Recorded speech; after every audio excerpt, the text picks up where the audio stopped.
ముసలి వారిని బ్రహ్మాండంగా చూసుకోవాలి. వాళ్ళు ఎన్ని కష్టాలు మళ్ళీ ఎన్ని చేస్తుంది. మీరల్లో అందరూ అడుగుతున్నాం. ఒక్కసారి నన్ను చూడండి, మీరందరూ చూడండి ఒకసారి. మీరల్లో ఎంతమంది మీ పిల్లల్ని కౌగిలిస్తున్నట్టు, మీ బిడ్డల్ని కౌగిలిస్తున్నట్టు, మీ తల్లిదండ్రుల్ని ప్రతిరోజు కౌగిలిస్తున్నారు. మా అక్క చేయలేదు. థ్యాంక్స్ అక్క, బ్రహ్మాండం. నిజంగానే మీకు నేను బాధావరణాలు చేస్తున్నాను. ఇంతమంది చేయలే అక్కడ ఒక అక్క లేపించి ఈరోజు మహిళా దినోత్సవం కాబట్టి అందరు ఇంటికి వెళ్ళిన తర్వాత తల్లిదండ్రులని ఒక్కసారి కౌగిలించుకొని థ్యాంక్స్ అమ్మా, థ్యాంక్స్ నాన్న అని చెప్పి, లేకపోతే లవ్ యూ, మిమ్మల్ని నేను మనస్ఫూర్తిగా ప్రేమిస్తున్నాను ఒక్క మాట చెప్పండి.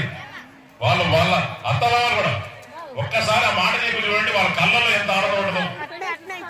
చేసుకోండి ఒకసారి. ఈరోజు ఇష్టం ఉన్నా ఇష్టం లేకపోయినా, దేశం ఉన్నా కష్టం ఉన్నా, ఒక్కసారి అవన్నీ పక్కన పెట్టి మనస్ఫూర్తిగా కౌగిలించుకొని మీ అమ్మా నాయన తల్లిదండ్రులు కావచ్చు, ఒక్కసారి మిమ్మల్ని నేను ప్రేమిస్తున్నాను అని ఒక్కసారి చెప్పండి. వాళ్ళ మనసులో ఆనందం పట్టలేదు. ఇంకా వాళ్ళు జీవితాంతం 100 మంది చెప్పుకుంటారు.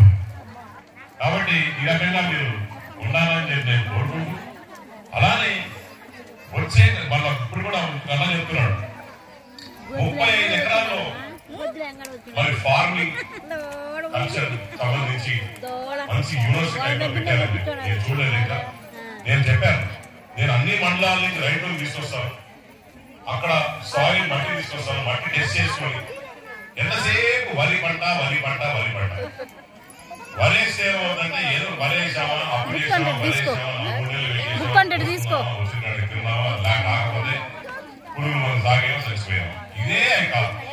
ఒక రైతుల్లో కూడా పెరుమార్పు తేవాలి. రైతన్నల జీవితంలో పెరుమార్పు తేవాలి. సాయిల్ టెస్టింగ్ నేను చెప్పాను. నేను ఎలక్షన్స్ అప్పుడు ప్రతి ఊరు తిరిగినప్పుడు ఒకటే మాట చెప్పాను. నేను గెలిచిన తర్వాత ప్రతి దగ్గర కూడా మండలాలు 1 దగ్గర 2 దగ్గర కూడా ఈ సాయిల్ టెస్టింగ్ కేంద్రాలు పెట్టాలని చెప్పాను. తప్పకుండా వచ్చే కాలంలో పెడతాను. నేను అసెంబ్లీలో చెప్పాను పెట్టాలని చెప్పి. అలానే కోల్డ్ స్టోరేజ్ యూనిట్స్ కూడా బ్రహ్మాండంగా పెట్టి మరి వాళ్ళకు కూడా రాష్ట్రాన్ని రిక్వెస్ట్ చేస్తున్నాను. రేపు వచ్చే కాలంలో దయచేసి మీరు మాకు అడ్వైజర్ గా ఉండండి. మా కాలాస్తి మిమ్మల్ని కోరుతున్నాం. మీ ఫార్మర్స్ బ్రహ్మాండంగా తెలుసు కాబట్టి మీరు ఎక్కడెక్కడ మండలంలో ఏమేమి పండిస్తే బ్రహ్మాండంగా రైతులు బాగుపడతారు, ఏ రకంగా వాళ్ళు నాటేయాలి, ఏ రకంగా పెస్ట్ కంట్రోల్ చేయాలా, ఏ రకంగా మరి ఎరువులు చల్లాలా, ఏ రకంగా ఫర్టిలైజర్స్ వాడాలా, ఇవన్నీ కూడా మీరు మాకు సూచిస్తే నేను తప్పకుండా రైతు సూచించి